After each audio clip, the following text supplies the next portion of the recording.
Welcome back, everyone. You know I'm Brian. You know you're Chords and Notes Nation. You know you've been invited to sit down, come on over and sit down in my living room and watch this video with me because you just watched me react to the original by Chris Isaak.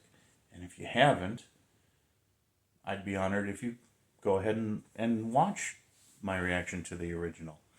I may put it up at the end of this video so that it's easier for you to find. Otherwise, just go check out my channel if you're new here. By the way, if you are, I do things differently, man. I'm raw, honest, and unedited. You will always get it that way from me. No haters allowed. Just love. That's it. Like, subscribe, and share. That helps grow the channel. Patreon. It's a growing place, and it's got some really cool things. In fact, if you're not a patron, you have not seen this. Or you're seeing this after they've already seen it. That's one of the perks, early release videos. This is him with Wicked Game.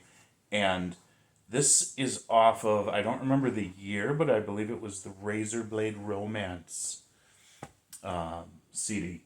Album. CD. Shame on me. Album. Yeah. I know this one. I haven't heard this one in a while. But you know, it's kind of nice. Sometimes I like to listen to the original and then find a really good cover and listen to it and just maybe do a little compare and contrast, but just kind of enjoy it. You know what I'm saying? I'm not a huge H.I.M fan because of a lot of the subject matter just doesn't jive with me, but I liked a lot of the songs off of Razor Blade Romance when I first heard the album. I did. And this was one of them, of course. In fact, a buddy of mine was playing that. I didn't even know him existed. And he was playing this album. He was playing this song, as a matter of fact, when I came over to visit him. And I thought for a moment, because of the vocals, that it was Chris Isaak who had done a heavier version of his own song. And I thought, wow, that's just fantastic. And then that's how this kind of happened, me being introduced. This is a song that was the doorway song that got me introduced into knowing what H.I.M, the band is, and listening to a couple of their albums. I forget the one that came after it. I have it, and I haven't listened to that one in a long time. But those two albums were the ones. It's got the ones with Wings of a Butterfly, which is kind of a cool song, too. I may do that one. But anyways, blah, blah, blah, blah, blah. Let's go.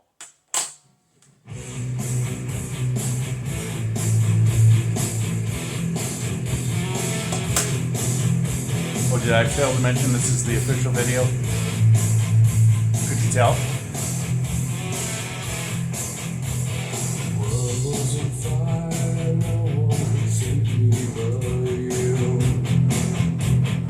So dark. But they are, aren't they?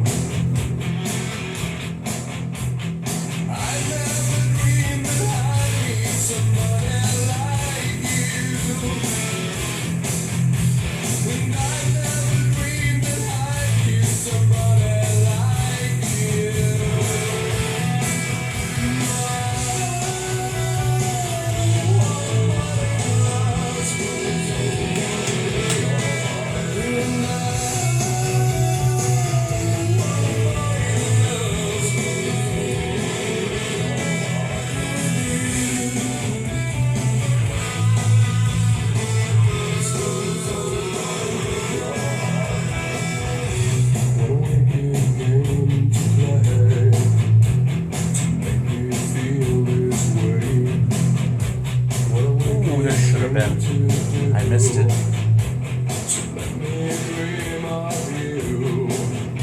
There it is.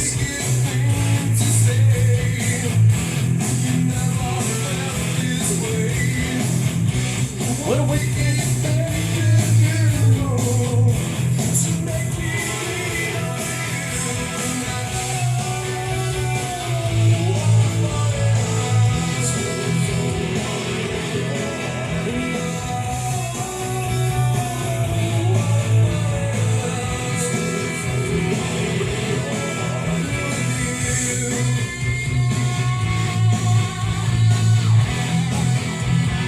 queen of wickedness, freezing him, freezing his heart.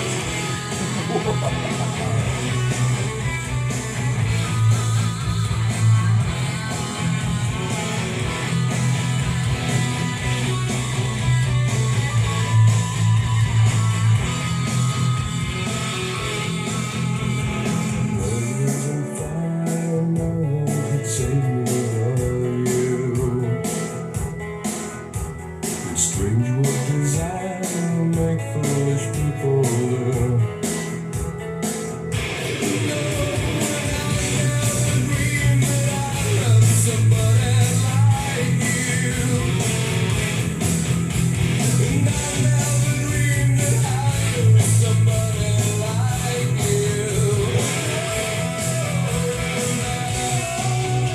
Why is she crying?